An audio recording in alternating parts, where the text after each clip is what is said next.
Alrighty, how's it going everyone? My name is Mr. Boss for the win, and today I'm going to be breaking down some of my favorite multi-team tips that I can give you guys. If you guys were not aware, multi-team is a brand new game that was brought to Call of Duty Black Ops 2 exclusively. I know it was some in other titles, but this was first to the Call of Duty series, so that's what I'm going to focus on anyways. If you never played multi-team or have been living under a rock, it's essentially 3v3v3, so similar to Team Deathmatch and Domination 6v6 modes, you still have 6 enemies you're fighting, except for they're split between 2 different teams, meaning you'll have 2 enemies with 2 sets of 3s. And why I think that's really good is, it brings a different aspect to the game. It brings a different competitive edge. It reminds me of playing Halo, because that's where I first got into the multi-team when, you would have to fight different teams, or big team battles, but split into teams of 4. So it was a very interesting concept, and I'd always liked it. Now in this game I'm playing with a Junkyard and one other guy. I think his name is Conan, and I'm going to give you my tips. I've got a few of them. First one, if you look in the top left hand corner of the screen, you'll notice that our microphones are always buzzing. You can see mine talking, you can see Junkyard's, and you can see Conan, and we're always saying like, hey, look out, I just killed a guy here, or UAV coming inbound, or counter UAV inbound, or I just threw out a hunter killer drone, or I've spotted these 2 guys in a building.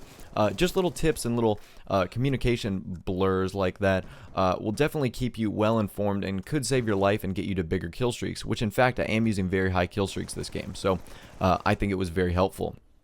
The next thing you can do, since there are multiple sets of enemies and not just one concisive team, you're gonna want to be like a Predator. And when I first think of Predator, I think of that game The Hidden, and then I also think of the Predator movies, like being invisible, sneaking up on people, like taking them by surprise, and just taking out entire groups of teams without them ever noticing. So that's what I feel like you have to do, because if you're not careful, you can get caught where 2 sets of enemies are going after you, and that is a very difficult thing to combat, because instead of like a 6v6 game type where you're going to have people coming from one direction and that are united as one team, there are 2 different teams that are going to be rushing at you. Now you can see I just got my dogs here, which I think is crucial to the success of this game.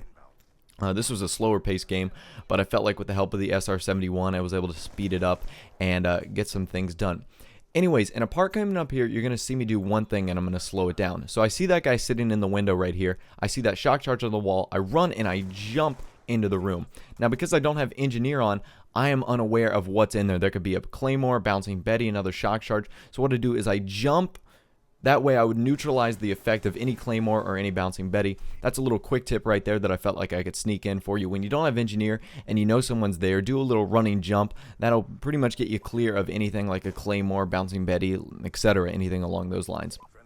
Okay, so the next tip that I can kind of give you guys in multi-team is, utilize what you are given. Now, this entire game, I tend to stick towards my teammates, but since it's multi-team, it should have been the opposite of that. Essentially, in games where I'm playing with teammates, I don't like to have them right on me, but I do want them to be in the near vicinity. Now, for multi-team, that's a little different, except that you guys want to patrol 3 main areas. Now, in Plaza, we do a really good job of this by controlling the dubstep room. There's 3 entrances, and if there's 3 of you, you can watch each entrance.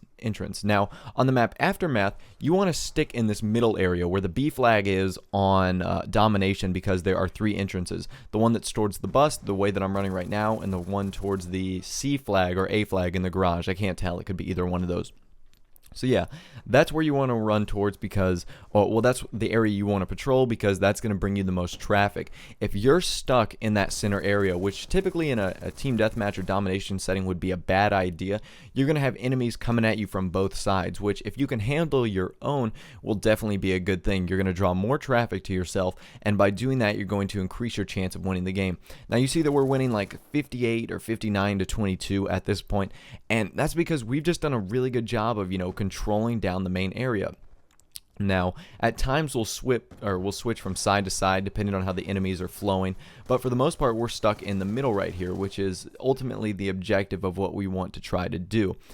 And because we're in the middle, not only are we increasing the chance of us getting kills, but we're also eliminating the other team's chance of getting kills as well, because we know they're not going to get as many kills on us. So it's up to them to move around us, to go find the other team, which is a difficult process, and kill them at the same time. Meanwhile, while we have our SR-71s in the air, our stealth choppers, and I almost die here, which would have been that would have been bad. Anyways, like I said, they've got dogs running around, we've got orbital VSATs, and to top it off, we've finally got stealth choppers in the air. That's a lot to deal with while you're trying to control the map, and it's better off if you wouldn't have to deal with that at all. So the enemies were not in the best position right here, and I lost it right there. I was like, someone's going to sneak up on me, and what do you know? I pick up my second death of the game right there, which is kind of frustrating. But, I was being a little camper, so I guess I got what I deserved in that case. But anyways, guys, so these have been my little quick tips that you can do for multi-team. Obviously, if you're going to play multi-team, run with a squad, get great communications. You can see our microphones are still going off right now, which is the name of the game, communication. It helps you guys so much. You think that might be an underrated thing, that you can lone wolf it, but trust me, it's super nice to have communication with your teammates. It's very helpful in every facet of the game. Next thing, be like a predator, be sneaky, be incredibly deceptive. I don't have a silencer on this game because I like running without a silencer so the enemy team knows where I am, but that's just a personal preference. And then, of course, just use the kill streaks to your advantage.